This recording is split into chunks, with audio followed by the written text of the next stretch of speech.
Hello friends, I hope you all are doing good and safe at home. Yesterday we dealt with some vocabularies that have been asked by Jamia Law Entrance Exam 2021. Today we will begin with some one word substitution. As you can see how Jamia asked its question. The following sentences can be replaced with one word from the option below them. Choose the correct word and make it as your answer. इस तरीके से कि आपको एक sentence लिखा हुआ दे दिया जाएगा और आपको वन वर्ड से उसको रिप्लेस करना पड़ेगा। देखिए, आगे पढ़ने से पहले हमको ये जान लेना चाहिए कि जो वन वर्ड सब्स्टिट्यूशन है उसको अगर हम तोड़ के देखें, देखिए उसमें एक आता है वन, फिर आता है वर्ड और सब्स्टिट्यूट आता है। तो वर्ड सब्स्टिट्यूट जो होता है वो इस तरीके से होता है जैसे कि अगर आप कॉफ़ी पीते हैं तो कॉफ़ी का सब्स्टिट्यूट क्या होगा? कॉफ़ी का सब्स्टिट्यूट चाय हो सकता है, टी हो सकता है। इसी प्रकार से टी का सब्स्टिट्यूट जो होता है वो कॉफ़ी हो जाता है। इस तरीके से जो है हम एक सेंटेंस को रिप्लेस करें और उसकी जगह पे एक वर्ड यानी एक वन वर्ड को यूज़ करें ताकि उसके जो रियल जो उसका मतलब है, उसका मीनिंग है, उसमें कोई भी चेंजेस ना आए और जिस कॉन्टेक्स्ट में हम बात कर रहे थे उसी कॉन्टेक्स्ट में बात को जारी रखा जाए। तो चलिए आगे बढ़ते हैं, क्वेश्चन को देखते हैं किस तरीके से जामिया ने जो है 2021 में क्वेश्चन को पूछा। देखिए क्वेश्चन दिया हुआ यहाँ पे है, extreme old age when a man behaves like a fool. तो as usual we have 4 options. So देखिए पहला ऑप्शन क्या है हमारा, imbecility, senility, dotage, superannuation. So as you can see we have 4 option on our slide. So let's discuss one by one. Okay, now see the word imbecility, which means stupidity, fool, a stupid person, a thick head। यानी thick head जो इंसान होता है काफ़ी मतलब उसको हम लोग अपने शुद्ध हिंदी में बोल देते हैं मोटी बुद्धि, यानी जो है काफ़ी मतलब देर में कुछ चीज़ें समझ पाता है। इस तरीके से देखिए जो क्वेश्चन पूछने का, क्वेश्चन को फिर से देखते हैं। आप जो इस क्वेश्चन को देखिए, extreme old age when a man behaves like a fool. इसमें जो चारों ऑप्शन दिए हैं, अगर आप चारों ऑप्शन को अच्छे से देखेंगे तो कहीं ना कहीं ये चारों ऑप्शन आपस में जो है काफ़ी सिमिलर लगेंगे आपको। इनका जो मतलब है वो काफ़ी सिमिलर है कि किसी में इंसान बिहेव कर रहा है फूल की तरह, कोई एज के अकॉर्डिंग टू इट्स एज, अपनी एज के अकॉर्डिंग जो है गलत बिहेव कर रहा है, फुलिश बिहेव कर रहा है। इसी तरीके से जो मतलब काफ़ी उसको जो मीनिंग से काफ़ी सिमिलर हैं, लेकिन इसीलिए इसे मैं आपको काफ़ी अच्छे से एक्सप्लेन करूँगा कि ताकि आपके अंदर डाउट्स ना रह जाएं। देखिए यहाँ पे लिखा है सिनैलिटी। देखिए सिनैलिटी क्या होता है, having a showing the weakness और disease of old age, especially a loss of mental faculties.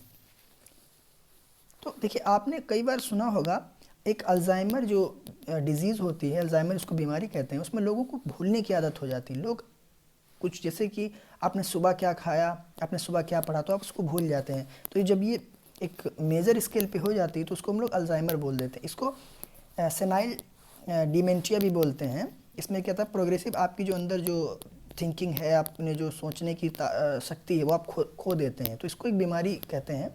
तो देखिए हमारे पास जो है एक दूसरा शब्द है, वर्ड है डोटेज। डोटेज मतलब वो डिक्लाइनिंग ईयर्स ओल्ड, यानी डोटेज मीन्स आपका क्या होता है कि डिक्लाइनिंग ईयर्स, यानी आप इसको आप सेकेंड चाइल्डहुड भी बोल सकते हैं। इस तरीके से जैसे कि हम जानते हैं कि ह्यूमन जो एक साइकिल होती है उसमें इंसान की कई स्टेजेज आती हैं। पहले इंसान फीटस होता है, फिर बेबी होता है, इस तरीके से फिर चाइल्ड होता है और काफ़ी उसकी स्टेजेज होती हैं। तो इस तरीके से यहाँ पे देखिए लिखा है बूढ़ा एवं उम्र के कारण दिमाग से कमज़ोर, यानी हम लोग बहुत ही शुद्ध भाषा में इसको सठियापा बोल देते हैं, जो कभी कभी बूढ़े लोग करने लगते हैं कि सठिया जाते हैं, चीज़ों को बच्चों की तरह बिहेव करने लगते हैं। देखिए लिखा हुआ loss of mental acuity associated with ageing. देखिए हमारे पास जो हमारा थर्ड ऑप्शन है वो लिखा है superannuation, a pension paid to a retired employee who has contributed to a fund. तो इस तरीके से आप देख सकते हैं हमारे पास जो कि है चार ऑप्शंस हैं, हमने डिस्कस कर लिए हैं। लेकिन यहाँ पे जो हमारा एग्जैक्ट आंसर होगा वो देखिए क्या लिखा हुआ है, फिर से क्वेश्चन को पढ़ते हैं।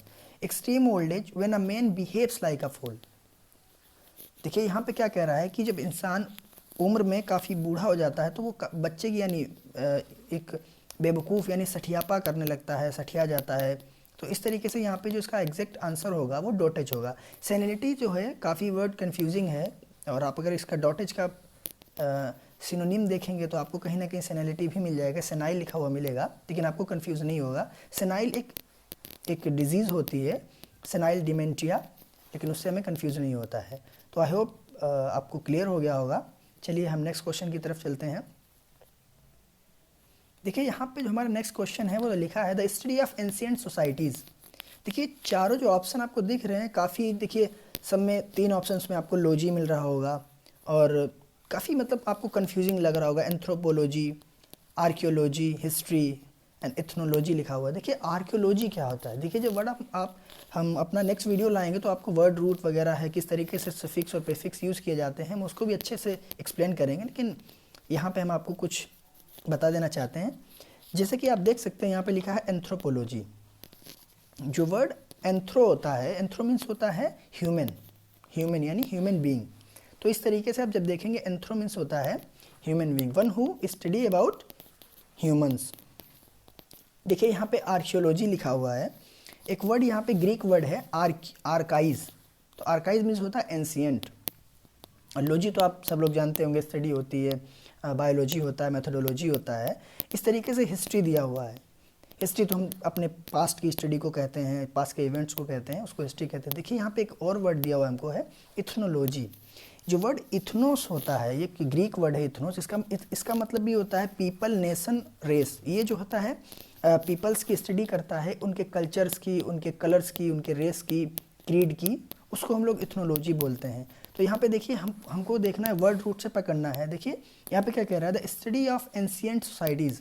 और आर्कियोज अगर एक ग्रीक वर्ड है, अगर देखेंगे ARCHAIAS, ये ग्रीक वर्ड है।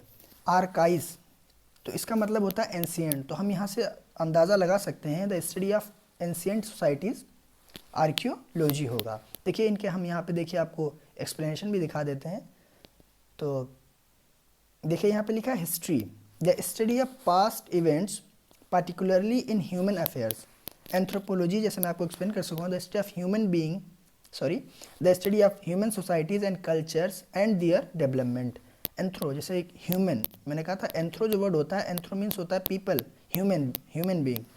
तो यहाँ पे जो है ह्यूमन बीइंग, जो लोगों की सोसाइटी, यानी लोगों की सोसाइटी के बारे में हम जब जो है उसके कल्चर के बारे में जब हम स्टडी करते हैं तो उसको हम लोग एंथ्रोपोलॉजी कहते हैं। लेकिन वहाँ पे क्वेश्चन था कि जो है हम एंशिएंट सोसाइटी की, जो एंशिएंट सोसाइटी है उसकी स्टडी करते हैं तो उसको हम लोग आर्कियोलॉजी बोलते हैं। देखिए इसी प्रकार से इथनोलॉजी है, यहाँ पे क्या लिखा हुआ है, the study of the characteristics of a different peoples and the differences and relationship between them.